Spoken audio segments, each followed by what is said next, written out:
शिक्षा मंत्री जी अगर इतने ही ताकत स्कूल ठीक करने में लगाते तो शायद बात यहाँ तक नहीं पहुँचती। पिछले साल झालावाड़ के स्कूल की घटना के बाद 6 स्कूल्स में छतें गिर चुकी हैं, बिल्डिंग गिर चुकी है, हमारे बच्चे मर रहे हैं। मैं एक बार फिर से मदन दिलावर जी से निवेदन करूंगा कि आप शिक्षा व्यवस्था को सुधारा कैसे जाए उस पर ध्यान दीजिए। 1 महीने पहले तो एंटी नेशनल बोल रहे थे, वायरस बोल रहे थे, दहशतगर्द बोल रहे थे, आज बोल रहे हमारी पार्टी में आ जाओ। अभी देखिए पूरा फोकस शिक्षा व्यवस्था पे है। हम लोग ना वोट मांग रहे हैं ना पॉलिटिक्स कर रहे हैं, हम देश की शिक्षा व्यवस्था को ठीक करने की लड़ाई लड़ रहे हैं। पहली चीज़ तो शिक्षा मंत्री जी अगर इतने ही ताकत स्कूल ठीक करने में लगाते तो शायद बात यहाँ तक नहीं पहुँचती। राजस्थान में 85,000 क्लासरूम है जो पूरी तरह जर्जर हालत में है। राजस्थान सरकार के पास कोई भी प्लान नहीं है। पिछले साल झालावाड़ की स्कूल की घटना के बाद 6 स्कूल्स में छतें गिर चुकी हैं, बिल्डिंग गिर चुकी है, हमारे बच्चे मर रहे हैं, लेकिन सरकार के पास कोई भी ना प्लान है ना इरादा है इनको फिक्स करने का। तो आप केस करिए, कोई दिक्कत नहीं है, आप हमें अरेस्ट भी कर सकते हैं। वैसे कल जो हम स्कूल जा रहे हैं एक्चुअली बहुत इंटरेस्टिंग हुआ क्योंकि कल आपको स्कूल के अंदर जाने की ज़रूरत ही नहीं पड़ेगी। आप बाहर से उस स्कूल की सच्चाई देख पाएंगे कि किस तरह से हमारी शिक्षा व्यवस्था बदहाल हो चुकी है। मैं एक बार फिर से मदन दिलावर जी से निवेदन करूंगा कि आप शिक्षा व्यवस्था को सुधारा कैसे जाए उस पर ध्यान दीजिए। सच्चाई छिपाने से सच बदल नहीं जाएगा, सच वही है। हालात बहुत ख़राब हैं, हालात बहुत विकट हैं और अगर आप नहीं सुधरे, आपने शिक्षा व्यवस्था नहीं सुधारी तो राजस्थान के बच्चों का भविष्य पूरी तरह से अधर में है। अच्छा, कुछ एक चीज़ हो कि ठावले साहब ने कहा है कि जो आपकी पार्टी है उसको एनडीए में शामिल हो जाना चाहिए। एनडीए एंटी नेशनल पार्टीज़ को वापस लेने लग गया क्या आजकल?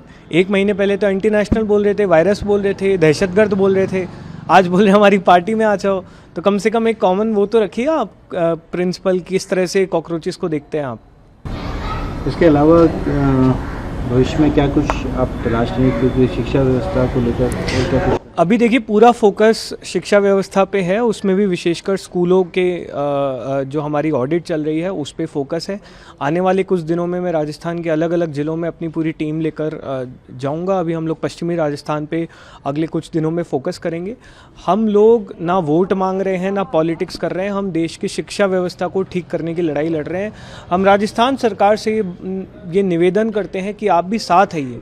आपके भी बच्चे हैं, आपके ही राज्य के बच्चे हैं जिनका भविष्य बर्बाद हो रहा है। आप लोग आगे आकर इनको बताइए कि किस तरह से आप स्कूली व्यवस्था को ठीक करेंगे। आशुतोष, आज से मानसून सत्र शुरू हुआ विधानसभा का।